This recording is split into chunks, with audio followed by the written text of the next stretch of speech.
What's happening, everybody? Justin, Bridgewater's finest on YouTube, blockbuster_guy on Twitter, fueled as always by the incredible folks at NerdTees, and welcome to week number 9 of my weekly NFL football pick show for the 2019-2020 NFL regular season, as well as postseason, and we're coming off of a successful week of picking week 8. Not quite as much as maybe we wanted to in one aspect of the betting picks, but overall, I will certainly take that week that we just had. Picking the games in week 8 went 11-4 straight up, never a bad week, as we've said many times on this show. When you get over double digits or at double digits in terms of the games straight up, you've been doing something right. 74-46-1 picking the games straight up this season, and for the second week in a row, both sides of the betting picks were at or above 500, which is excellent given how we started the year. Against the spread, only 8-7, and that's the area where I kind of felt lacking a little bit. And I mean, look, Pittsburgh almost covered last night, but almost doesn't count in this game. 8-7 against the spread means we are 55-65-1 against the spread with just 1 week to go before I may potentially have to face my punishment. But the good news on the over-unders, we went 11-4 on the totals last week. We are above 500 over-under, I think for the first time this season, or maybe only the second, at 60, 59, and 2 pushes on the totals. So we've definitely done work over the last few weeks to get back over 500. Platinum, gold, silver, and bronze picks from last week, and I think this might be the first time this season that I can say this. I actually swept these 4 picks straight up. I had the Rams beating Cincy. They did so 24-10. I had the Patriots beating Cleveland. They did so 27-13. I had the Saints defeating the Cardinals. They did so 31-9. And I had the Steelers beating the Dolphins. Looked a little hairy there for a little bit, like that whole first half last night, but Pittsburgh turned it on in the second half, won that game 27-14. So 4-0 straight up in the platinum, gold, silver, and bronze. And against the spread and on the over-unders, I broke even at 2-2. I got my platinum against the spread play with the Rams covering -13, and my gold against the spread play, which was the Patriots covering -10.5. I got my total, my silver total, under 48 points in Saints and Cardinals. They only get to 40, and got my bronze total as well, under 43 points in Pittsburgh, Miami. They only get to 41. Taking a look at the Bridgewater's finest and official NFL YouTube prognosticators pick'em pools for this year. In the Bridgewater's finest pool, I sit right in the meaty part of the curve, 14th out of 37 people in that pool, 671 out of 978 possible confidence points. That's a clip of 69%, and it's pretty darn close to what our typical championship clip is, which is at about 70%. In week 8, had an excellent week, brought in 105 out of 120 possible confidence points. So I did get 4 games wrong, but I only lost a combined 15 points on those 4 games. That was a clip of 88%. Shout out to our week 8 co-winners, and this doesn't happen a ton in this pool, and this one was incredible. Shit out of luck and leblazjl, that's what we're going to call you, both went 14-1 last week. And in the one game they lost, they only lost a single confidence point. So 14-1 with 119 out of 120 possible confidence points. I didn't think we'd see a tie that looked quite like that, but pretty incredible that both of their losses was only the single point. That's a 99% clip from week 8. Shit out of luck and leblazjl, I'm never going to pronounce it the same way twice.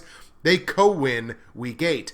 JustinV remains our overall leader at 78-42-1 on the season, 721 out of 978 possible confidence points. That's a clip of 74%, and JustinV still leads the way. In the official NFL YouTube prognosticators pick'em pool, I sit still in a tie for 13th out of 36 people in that pool with my 74 correct straight up picks out of the 121 games that have been played so far this season. That's a clip of 61%. That's where we'd like our against the spread number to be, but look, we've had to fight all season to get right back here, so we'll take what we can get. Brought in 11 of the 15 games straight up last week. That's a clip of 73%, and we're happy with that.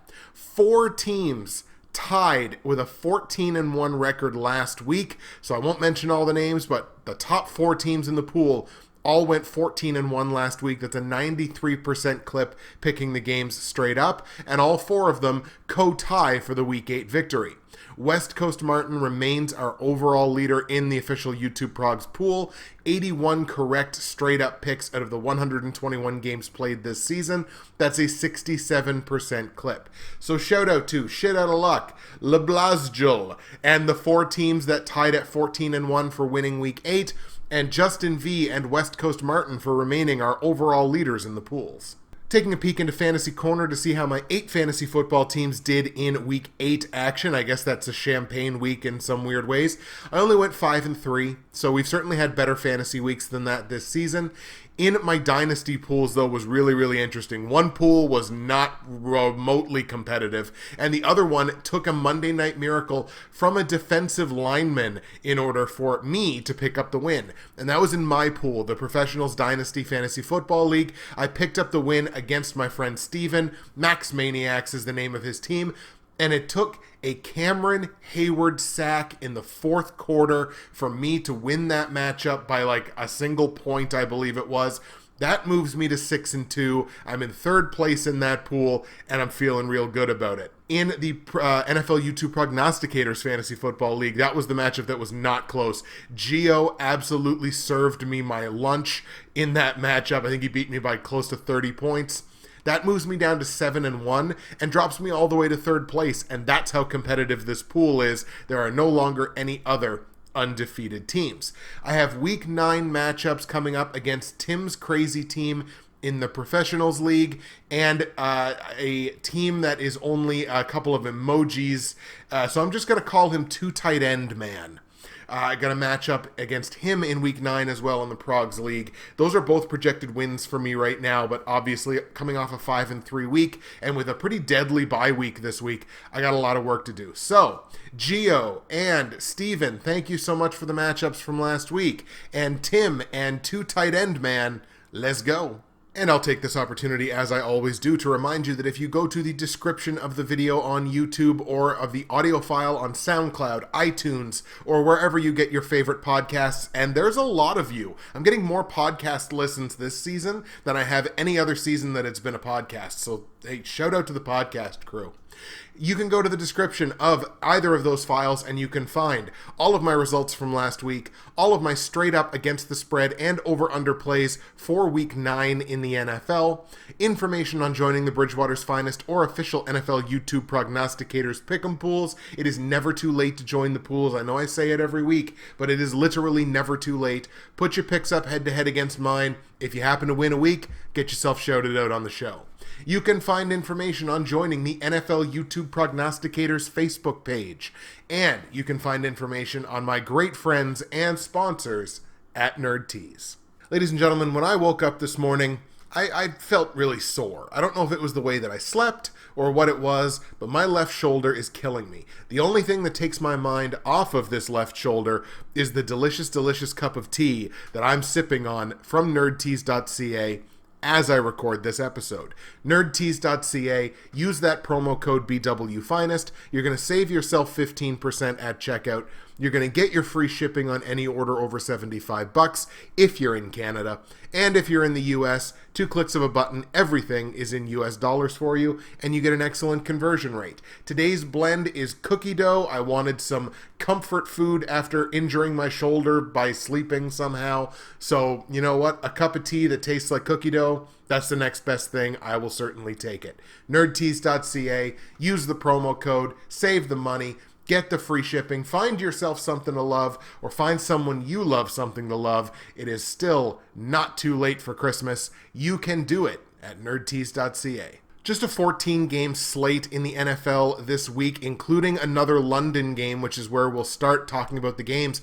But of note, my rule of 4, which has been ironclad, has been broken 2 straight weeks. The last 2 weeks, only a combined 6 betting underdogs have won their games straight up, 3-3 over the last 2 weeks. And that's crazy. I don't think I've ever seen 2 consecutive weeks of the rule of 4 breaking.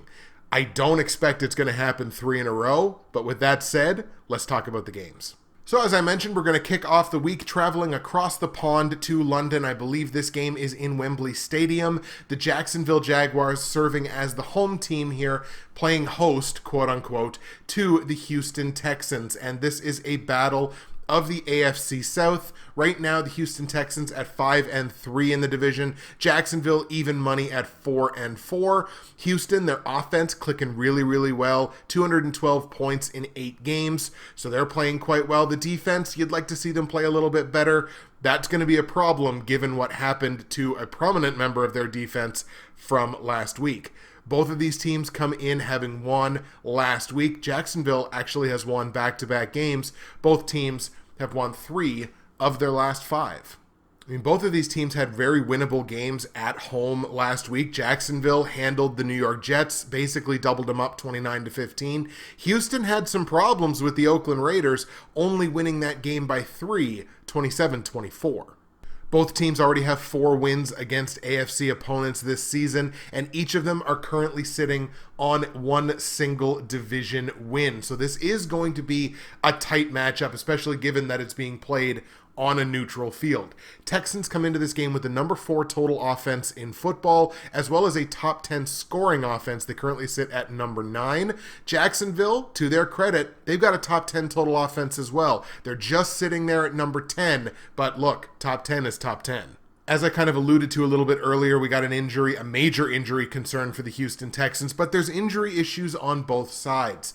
Starting with Houston, it's J.J. Watt, and once again, J.J. Watt is going to have an injury-shortened season. I legitimately think this guy is one of the greatest to ever do it. I think he is a Hall of Famer, but man, the injuries have just... What could his numbers look like had it not been for these injuries that he suffered? Torn pectoral muscle in the game last week against Oakland. He's got surgery upcoming. I think that might be happening today. He has been removed for the season. He's done for the year, but should be ready for like mini camps and OTAs for next season. But that's a huge blow to that Texans pass rush. On Jacksonville's side, an offensive concern. Dede Westbrook re-aggravating a neck and shoulder injury that he came into last week's game with. His status for this week is uncertain. He's been one of the top targets, especially since Gardner Minshew has taken over at the quarterback position. So if they go into this game minus Dede Westbrook, the top 10 total offense might struggle a little bit to move the ball the way they normally do. The Texans have won 3 straight head-to-head matchups here, given that it's a division matchup, know each other very well. But Jacksonville, of note, have covered 4 of the last 6 of these against the spread. They've also had 3 straight games go under on totals around like 39-43, somewhere in that range. Game on a neutral field, I think I'm going to skew for the team that I legitimately think is the better team. Both of these teams have experience playing overseas, but I just think Houston's the better football team top to bottom. I think they have the most dynamic playmaker on either side of the ball in DeAndre Hopkins. So I'm going to take Houston here, even though they're technically the quote-unquote road team.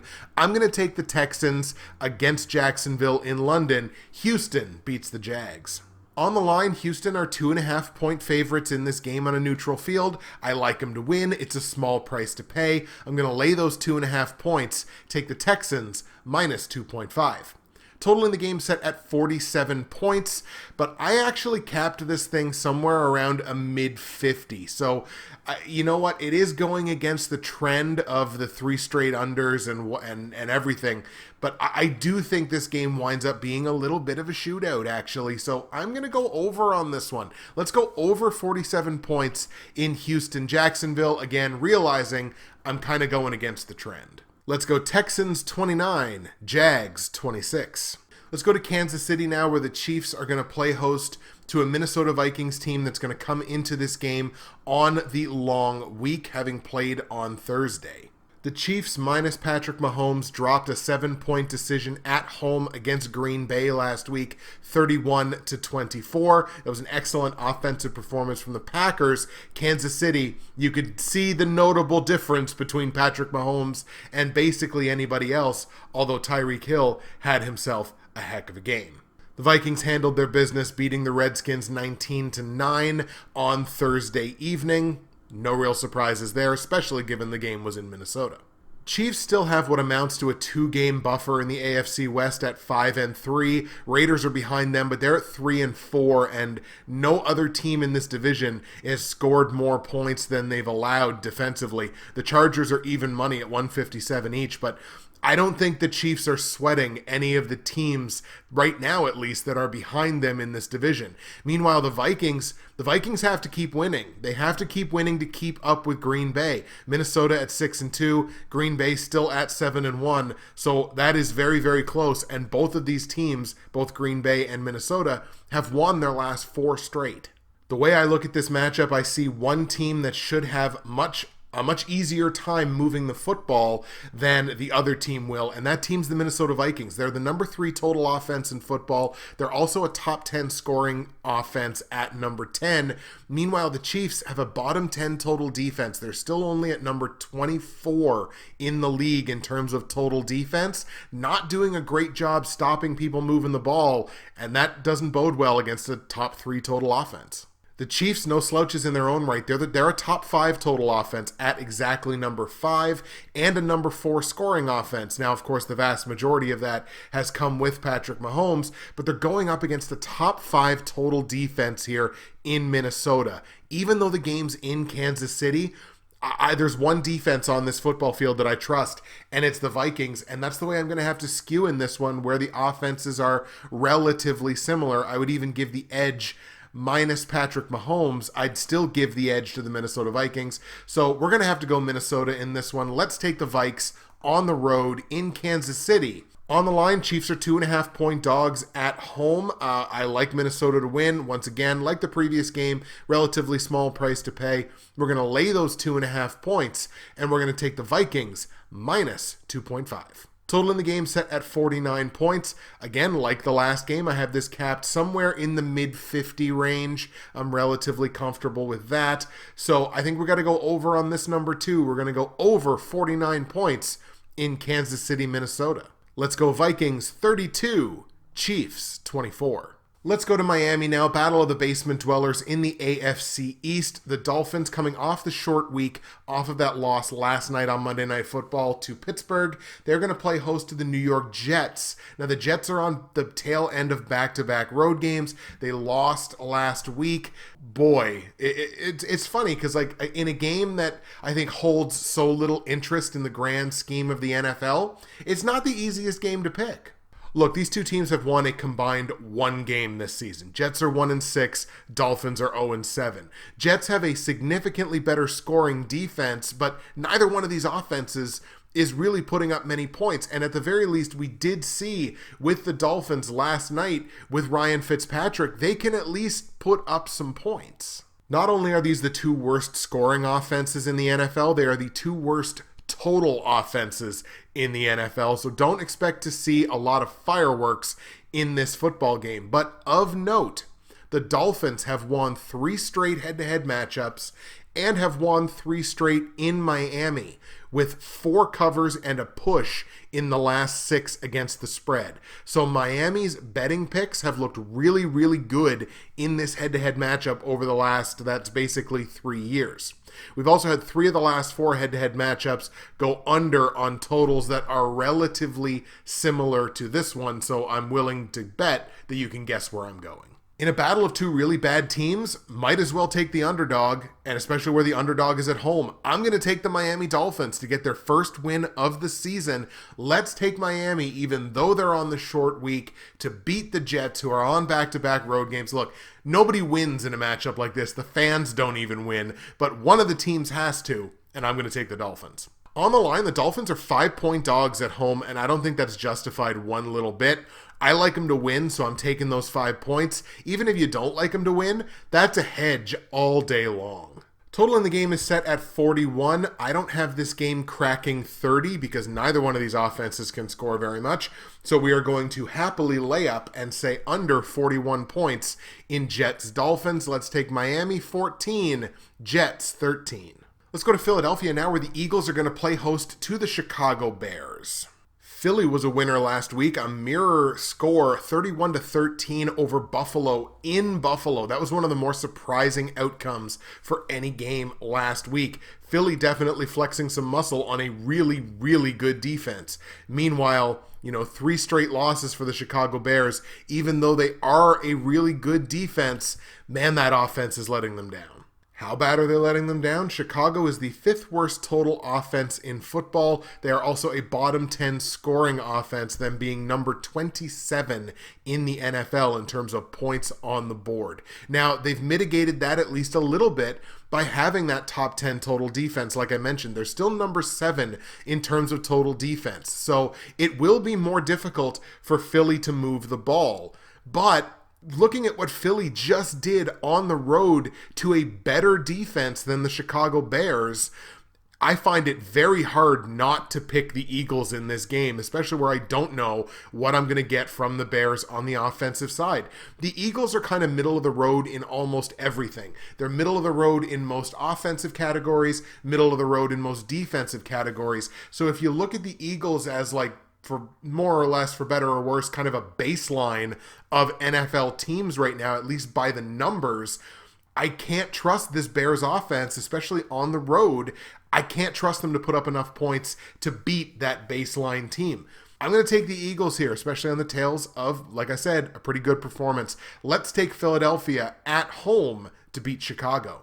On the line, Philly is laying 5 points as the home favorite. This is kind of a coin flip for me because 5, it's a big number. You'd need almost a full touchdown to cover it. But I do think that's kind of the difference, certainly on the offensive side, between these two football teams. So I think I'm actually going to lay those points. I'm going to take Philly -5 at home. Total in the game set at 43 points.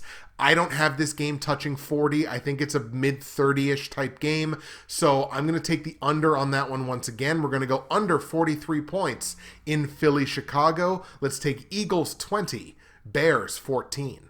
Let's go to Pittsburgh now. Steelers get to stay home coming off of the win last night on Monday Night Football, but they are coming in on the short week, playing host to the Indianapolis Colts, who have some injury issues. Also, stop me if you've heard that one before, the Colts having injury issues.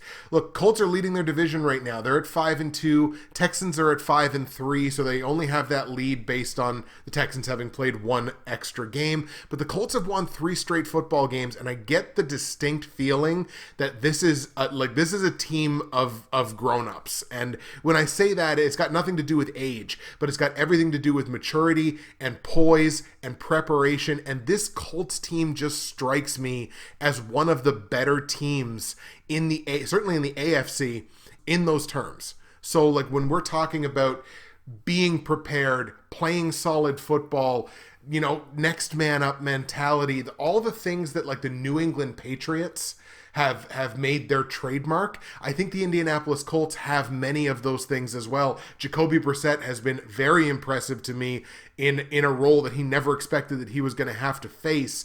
I really like this Colts team at 5-2. Even after that game last night where they put up the 27 points, the Steelers, still one of the worst total offenses in football this season. But as we saw in the latter part of that football game, that Steelers pass rush can be fantastic. And Indy may be going into this game without one of their better pass rushers. Defensive tackle Danico Autry had a stinger last week, left the game last week. His status uncertain for this matchup this week. And as we saw last night as well, if you put pressure on Mason Rudolph, or if it happens to be Duck Hodges and the 21st and a half century, but if it happens to be whatever quarterback it is, you put pressure on them, you're going to be able to have opportunities on the defensive side. So that injury could wind up looming large, but I still like the Colts here. I think the Colts are top to bottom the better football team, especially now given the whole Pittsburgh situation with James Conner, who I think sprained his AC joint late in that game last night. So, his availability for this week will probably be nil. Even if it's a minor sprain, I think that's probably a couple of weeks. So, I like the Colts here. I think it's a good spot for them. Let's take Indianapolis on the road in Pittsburgh to beat the Steelers. On the line, Steelers are only a single-point dog at home. Since we like the Colts to win, it's about the smallest possible price to pay. So, let's take Indianapolis laying the single point. Total in the game set at 43.5. I think this thing has a chance to push 40, but I don't necessarily know that it goes over. I've got it at a mid to high 30. So for the third straight game, we're going to stick under. Let's go under 43.5 points in Indianapolis, Pittsburgh. Let's go Colts 20, Steelers 17. Every now and then I got to kind of stand up and walk around and stretch a little bit. And shoulders are really starting to clamp up. Anyways, let's go to Carolina now. Panthers going to play host to the Tennessee Titans, who, speaking of injury concerns, have a little one of their own. The Titans 4-4 on the season, and they are at the bottom of that AFC South division, but they have won 2 straight games, including a 27-23 victory at home against Tampa Bay last week. Panthers are, of course, coming off getting smoked in San Francisco to the tune of 51-13. I had the Panthers upsetting the Niners in that game, and I feel kind of dumb about it now. This is a matchup of 2 bottom 10 total offenses. Tennessee at number 27 in the league, and Carolina only at number 23. So despite Carolina having like the ultimate playmaker in Christian McCaffrey this season, they're still only the number 23 total offense. So they're not getting a whole hell of a lot anywhere else. The Titans have a bottom 10 scoring offense. They're only number 26 in terms of average points, but they do have a top 10 total defense at number 9. So Carolina will struggle to move the football comparatively more than Tennessee will.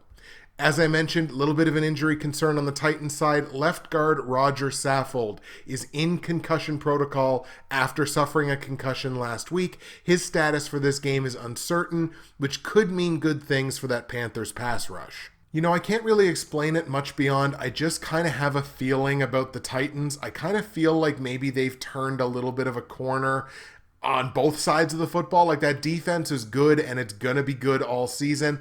Kind of feel like the offense is maybe clicking along a little bit better now. Again, back-to-back wins. I kind of like the Titans here. I certainly was not impressed by what I saw by the Panthers last week, and granted that's probably a one-off, and Kyle Allen has been, relatively good, and they've got the best player on the field on either side, kind of like when we were talking about Houston. But I just have a feeling about this Titans team. It's an upset, but I'm going to take it. I'm going to take the Titans on the road in Carolina to upset the Panthers. On the line, Panthers are laying 3.5 points as the home favorite. Obviously, like Tennessee to win, so I'm going to take those 3.5 points. I think you hedge there one way or the other. It's not a great hedge because it's only 3.5 points, but I think this is a tight football game, a low-scoring football game. Spoilers, we're going for our 4th straight under in this one. So in a situation like that, I really think hedging is the right thing to do here. So whether you like Tennessee to win or not, I think the Titans keep it close. Tennessee plus 3.5. Total in the game set at 41. I've only got the game getting to like a high 30. I don't think it presses 40. So we're going to stay under on this one. Under 41 points in Tennessee, Carolina. And I'm going to be taking the same final score as I took in the previous game. Titans 20, Panthers 17. Let's go to Oakland now. Raiders playing host to the Detroit Lions. And for our 3rd straight game, we got an injury to talk about. And this one is on the Oakland Raiders side of the field. Raiders currently sitting at 3-4, losers of 2 straight games last week, of course, dropping that decision, the 3-point decision in Houston to the Texans. Lions got back on the happy side of things last week, a 31-26 victory at home against the New York Giants. That evens the Lions record at 3-1 on the season. And look, they're not out of it in terms of the wild card conversation. Granted, it was against the Giants, but I was impressed to see the Lions put up 31 points in their first game without Kerryon Johnson at the running back position. I think he's been the most stable running back that the Lions have had in, a decade maybe. So it's unfortunate, obviously, that he had to go down, but they put up 31 points in the first game without him, and it looks like that offense, is going to be all right. Granted, it was against the Giants. But Oakland is no cup of tea, pun intended, on the defensive side either. They're the 3rd worst pass defense in football, which is bad news going up against the Detroit Lions team with Matt Stafford that is a top 5 pass offense this season. I didn't think that would be the case, but I looked at it today and I was like, holy crap, they're a top 5 pass offense. Oakland also a bottom 10 total defense overall, only ranking in at number 25 in the league. Now, in saying all that, this is going to be one of those games where the points are going to be plentiful because the Lions have the second worst total defense in the league. So Oakland's going to be able to move the ball. A little bit of a question mark as to whether they'll consistently finish, but look, they're certainly going to be able to move the ball. As I mentioned, slight injury concern for the Raiders. Starting center Rodney Hudson injuring his ankle. He left the game last week. His x-rays were negative, but it is some form of sprain. His status is uncertain. I would be surprised if we saw him in the next couple of weeks. So that could bode very well not only for Detroit's pass rush, but their ability to stop the run. I mean, quite frankly, I think the Lions are going to be able to throw on them all day. I think Oakland kind of makes this a football game in garbage time, but I really like Detroit here. And once again, we're riding road teams. Like, eventually the wheels are going to fall off of this, but we're going to keep going. The Lions, I like them in Oakland to beat the Raiders. On the line, Raiders are somehow 2-point favorites in this game. I don't understand it. I guess maybe because the game's in Oakland, who knows? But thank you very much for that. I like the Lions to win. I'm going to take those 2 points. Detroit +2. Total in the game set at 50.5 points. I've got this thing at a high 50, maybe even pushing 60 points. So I feel real good about taking the over here. Let's go over 50.5 points in Oakland, Detroit. We are going to go Lions 32, Raiders 28. Let's go to Denver now for the battle of the underachieving or old or injured quarterbacks. A really interesting quarterback situation for both of these teams. Broncos playing host to the Cleveland Browns. Now, Cleveland coming into this game on the back end of back-to-back road games. They lost last week. Denver coming into this game without Joe Flacco, nursing a neck injury. They're playing it safe with Flacco. He will not play in this game. The Browns at 2-5 have to be considered one of the biggest letdowns of the early part of the NFL season. They've lost 3 straight games. Their offense is not playing well. Their defense is not exactly playing the greatest either. So it's tough to win football games when at least one of those two things is not clicking. And with all that talent on the offensive side, you would expect that their offense would be better. Now, in saying all of that, today is the NFL trade deadline. So trades could literally break while I'm recording this episode. Cleveland could wind up doing something, but as it sits right now, this doesn't strike me as a good football team. Now, you could say the same about the Broncos, 2-6, losers of 2 straight games. But at the very least, their 2 wins have come against AFC opponents, so that's something to talk about. Broncos are a bottom 10 total offense at number 26 in the league, as well as the 5th worst scoring offense, versus the Browns, who are a bottom 10 scoring offense at number 25. Basically, points will be at a premium in this football game, especially given the Broncos and their number 4 ranked total defense so far in the NFL. I think Denver's defense is the difference maker in this game. Like I mentioned, Joe Flacco, neck injury. He's not playing this week. Brandon Allen will be in at quarterback for the Denver Broncos. So get excited, I guess. Not a lot of thought to put into this one. I'm going to take the top 5 total defense that's playing at home. So let's take Denver at home to beat the Browns. On the line, Denver's a 2.5-point dog at home, which another one that I do not understand in the least. But I will say thank you very much for those 2.5 points. I will take them. Denver plus 2.5. Total in the game set at 40.5 points. I don't have this game getting to 30, so I feel real good about telling you to take the under here. Let's go under 40.5 points in Denver, Cleveland. I'm going to go Broncos 17, Cleveland 10. Let's go to Los Angeles now, where the Chargers, on the heels of firing offensive coordinator Ken Whisenhunt, will play host to a Green Bay Packers team that is dealing with a little bit of injury issue. They're also on back-to-back road games and won last week, but had a real impressive performance in Kansas City. Chargers finally played a team last week in Chicago that could out-goof them, and the Chargers held on to win that game 17-16. And like I mentioned, Green Bay, 7-point victory in Kansas City, 31-24. Aaron Rodgers looked good. Aaron Jones looked phenomenal. That 2-headed monster that they've got now all of a sudden at running back with Aaron Jones and Jamal Williams. Mwah! I love it. I love watching the Packers play football now. In fact, I'm going to throw it down right now. I think Matt LaFleur should be nominated for Coach of the Year. And this is a year that there's been a lot of really good coaching performances. Belichick, obviously. Kyle Shanahan, obviously. Sean McVay, obviously. Sean Payton, obviously. But I think Matt LaFleur, in his first year with a new team, doing what the Packers have done, especially in the last couple of weeks, I think is putting him firmly in that Coach of the Year conversation. For the Chargers, the time's got to be now. They're 2 games back of the Chiefs in the AFC West. They've got the Oakland Raiders in front of them. Denver is only a game behind them. If the Chargers are going to make a move, it's got to start very, very soon. Like I mentioned, they're scoring exactly the same number of points that they're allowing on the season. That offense has got to play better. And again, that leads to Ken Wisenhunt being relieved of his duties during Monday Night Football last night. Wisenhunt spending, I think, a little more than 3 years with the Bolts. The Chargers have the 5th worst run offense in football, but the Packers have a bottom 10 run defense at just number 24. So the Chargers should have the opportunity here if they want to run the ball 20, 25 times. This is an opportunity against the Packers run defense that has some figuring out to do. Packers are rolling out a top 10 scoring offense on the season at number 7, certainly being opportunistic with relatively small yardage against a Chargers top 10 scoring defense at just number 10. So that's an intriguing matchup here. A Chargers defense that hasn't given up a ton of points against Aaron Rodgers and Aaron Jones.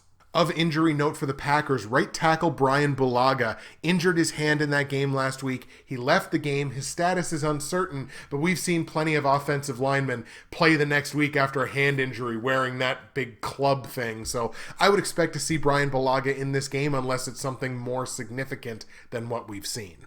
Look, any way you slice it, when you fire a coach or a coordinator, the next game after that, they don't tend to be good football games. And I don't think we're going to see a good football game from the Los Angeles Chargers this week. This is the most snake-bitten team in the NFL right now. And I think Green Bay's the better team. I think Green Bay goes in and gets the job done, even though they're on the tail end of back-to-back roadies and won last week. We are going to take the Green Bay Packers in Los Angeles to beat the Chargers. On the line, Chargers are 3-point dogs at home. We like the Packers to win. It's a fairly small price to pay. We're going to lay those 3 points. Take the Packers -3. Total in the game set at 46.5 points. I've only got this game at a high 30, like a mid to high 30. I don't think it pushes 40, so I feel pretty good about telling you to take the under in this one. We're going to stay under 46.5 points in Green Bay, Los Angeles. We are going to take Packers 21, Chargers 17. And the last game we're going to look at before we get into the platinum, gold, silver, and bronze picks for what's been a weird episode in week 9. I've been very off because of this whole shoulder thing.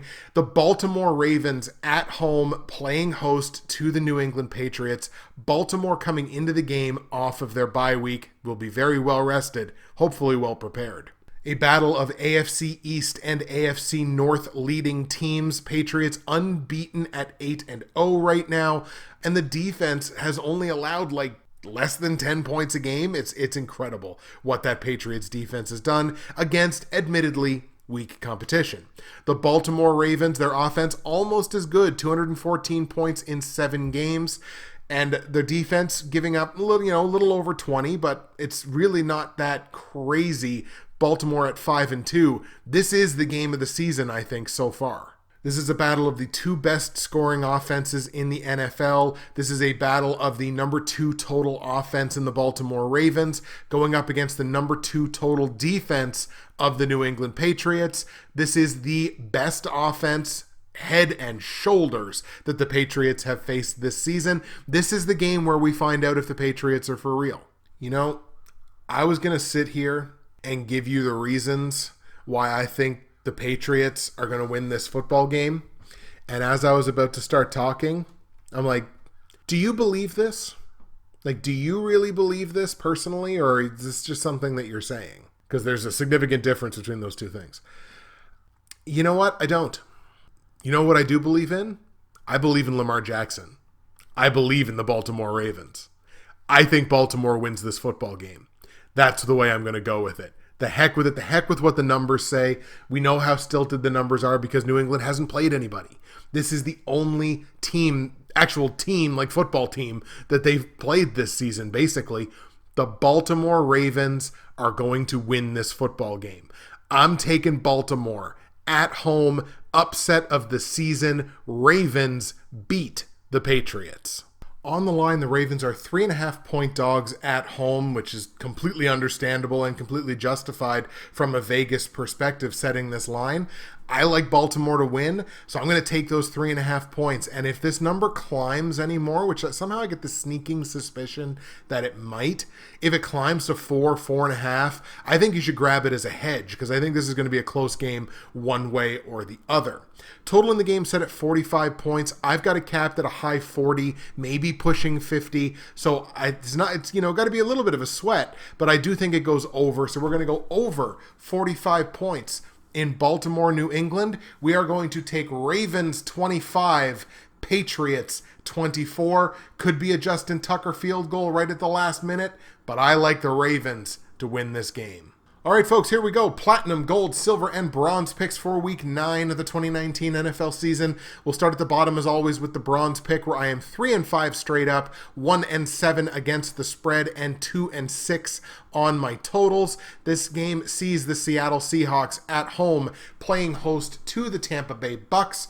Bucks on the back half of back-to-back road games, coming off of a loss last week. Bucks dropped a 4-point decision in Tennessee to the Titans, who, as we mentioned, have won 2 games in a row. Seattle goes into Atlanta in Atlanta's first game without Matt Ryan and picked up a 7-point victory, 27-20 over the Falcons. Stuff has kind of fallen off the rails here for the Bucks, losers of 3 straight games after being, 2-2 through the first 4 and competitive. The offense playing really well. It's the defense that's the Achilles heel for Tampa Bay. And against a Seattle team that is scoring a lot of points, I think this game is going to be a high-scoring game anyway, but man, that if the Bucks could just get a defense, I think they'd be fine.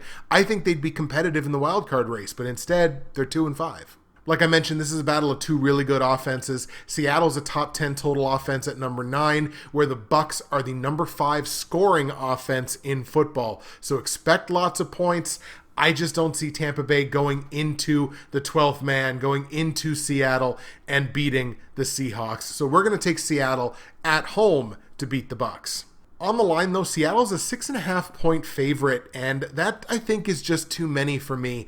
This is a bit of a hedge, but the Seahawks are 0-3 against the spread at home. They have not covered against the spread at home yet this season, and where this is almost a full touchdown, it just feels like a very trappy number to me. So I'm going to hedge my bets basically on the Tampa Bay offense and take the Bucks plus the 6.5 points. Total in the game set at 52, and I think that's our highest total of the week. Yes, in fact, it is. I still think the game goes to a high 50, so I still feel like even though it's the highest total of the week, I think it goes over. We're going to go over 52 points in Tampa Bay, Seattle. Let's go Seahawks 31, Bucks 27. Seahawks straight up, but we're hedging our bets and taking the Bucks plus 6.5 against the spread in a game that goes over 52 points. That is the bronze pick. My silver pick, which has been my most successful pick on the season so far, 6-2 straight up and even money 4-4 both against the spread and over under, sees the New York Giants playing host to the Dallas Cowboys. Dallas comes into this game off of their bye. It's a division matchup, which I do feel a little squirrely putting this high in the picks, but I feel really confident about one of these teams. Dallas won the last time out heading into their bye week, which put their record to 4-3. They are currently leading the way in the NFC East. However, the Eagles are right there at 4-4. So it's always a little bit of extra motivation when you feel a team like that breathing right down your neck. It makes you want to win that much more. And Dallas facing a New York Giants team that has lost 4 straight games.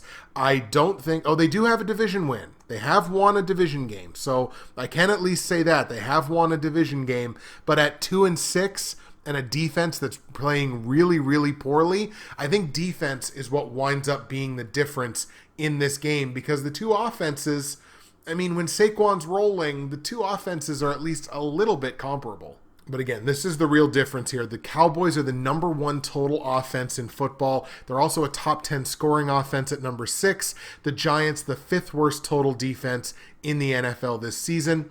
Cowboys have won 5 straight head-to-head matchups and covered all 5 of them against the spread.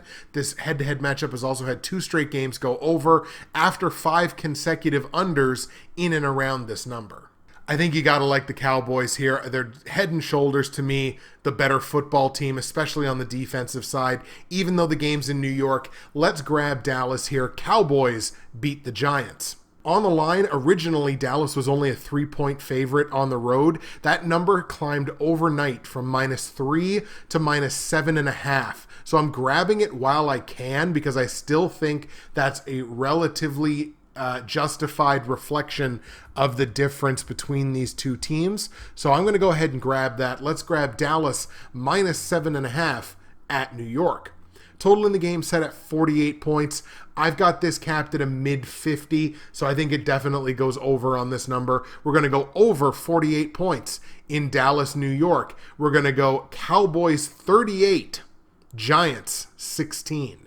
Cowboys win. We're going to hammer the Cowboys -7.5 against the spread in a game that goes over 48 points. That is your silver pick. My gold pick, where I'm 7-1 straight up, but only 1-7 against the spread, brutal, and 4-4 on the total, sees the Buffalo Bills playing host to the Washington Redskins. Now, good and bad for Washington.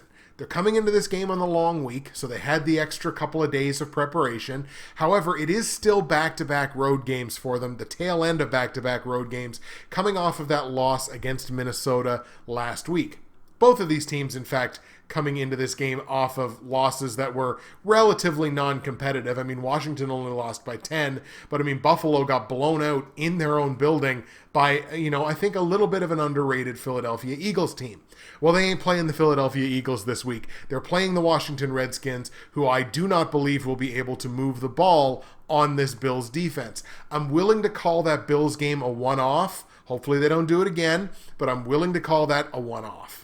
The Redskins have the 3rd worst total offense, the 3rd worst scoring offense, and they're going up against a Bills team that is top 5 in total defense on the season at number 3. Now, the Bills haven't exactly been moving the ball very well or putting up a ton of points. They're only the number 24 scoring offense in the NFL.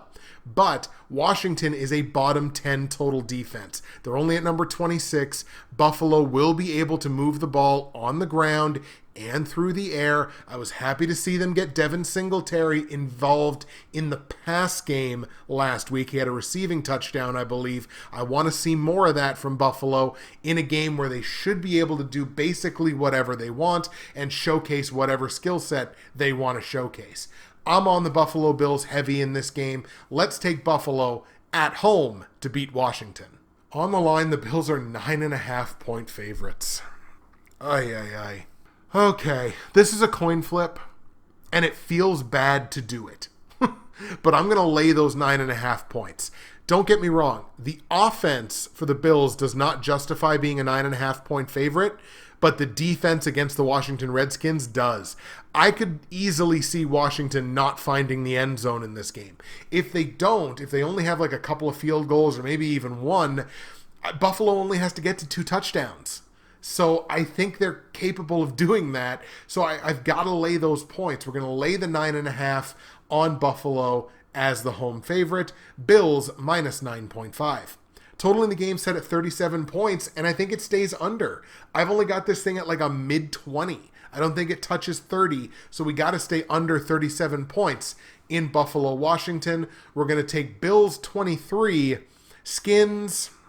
I think I'm only going to go 3 points. 23-3 for Buffalo. Bills win straight up. We're going to hammer the Bills -9.5 against the spread and feel gross while doing it, but whatever. In a game that stays under 37 points, that is your gold pick. And your platinum pick, where I am 7-1 straight up, 3-5 against the spread, and only 1-7 on the totals, sees the Arizona Cardinals at home playing host to the 49ers. Now, the Niners come into this game with a bit of a question mark on the injury side. Matt Breida at the running back position injured his ankle last week. According to him, he could have played if that game wasn't a blowout at the time that it happened. So he says he could have gone back out there. But with San Francisco undefeated, I honestly wouldn't be shocked if they sat Matt Breida in this game. I think he should be looked at as very questionable for this game coming up. Because I mean, it's against Arizona. Like, it's not a hugely competitive football game, I don't think. You got San Francisco's top 10 total offense at number 6 and number 3 scoring offense in the NFL going up against the 4th worst total defense in the Arizona Cardinals. And the Niners are also sporting the number 1 total defense in football to this point in the year. It is going to be a long day at the office for Kyler Murray and the Arizona Cardinals. Obviously, we are on San Francisco here in a big, bad way, even though Arizona has won 8 straight. You're hearing that properly. Arizona has won 8 straight head-to-head matchups against San Francisco, and they've also covered the last 3 against the spread. To me, it does not matter. This is a different 49ers team. We are going to take the 49ers in a big, bad way in Arizona. On the line, San Francisco also laying 9.5 points as the favorite, although this time on the road. As far as I'm concerned, it's still justified. Double digits covers it, and I think that's what's going to happen. So we're going to lay those 9.5 points on San Francisco in Arizona. Total in the game set at 43 points. Originally, this was a 46, and I really had to think about it. But I've got this around a mid-40, so this is going to be a lean, a bit of a sweat, but let's go over 43 points in San Francisco, Arizona. I'm going to take the Niners 35, Cardinals 10. San Francisco straight up. We're going to hammer San Francisco minus 9.5 against the spread in a game that goes over 43 points. That is your platinum pick. There you go, folks. Thank you very much for struggling through with me while we did the picks for Week 9 in the NFL. It is time now for the patented comment of the week. Now, the comment of the week from the Week 8 video, I had a couple of interesting ones to choose from, but I think the comment of the week this week is going to have to go to my good friend and the guy who just destroyed me in fantasy this week, Gio DeFranco, the Prague father.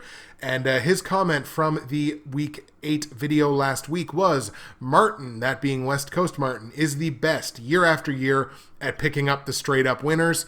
I mean, this has pretty well shown itself to be true over the last few years. Martin is consistently one of the best. Good luck this week in the fantasy matchups and with the picks. Well, the picks went well. Fantasy matchup, not so much. Hashtag LTTMM for Let's Take the Man's Money. Well, Gio, please take my comment of the week from the Week 8 episode. All right, folks, Week 9 is in the books once again. Thank you for struggling through it with me. Hopefully we will be better in Week 10. Looking to incorporate a couple of new things into the episode next week, certainly in the research side of things. And hopefully what we will see happen is we will see that bear some better fruit. That's it for me, Justin, Bridgewater's Finest on YouTube, Blockbuster_guy on Twitter, fueled as always by the incredible folks at NerdTees. Thank you for watching the show. Thank you for listening to the show. We will see you again for Double Digits, Week 10 already.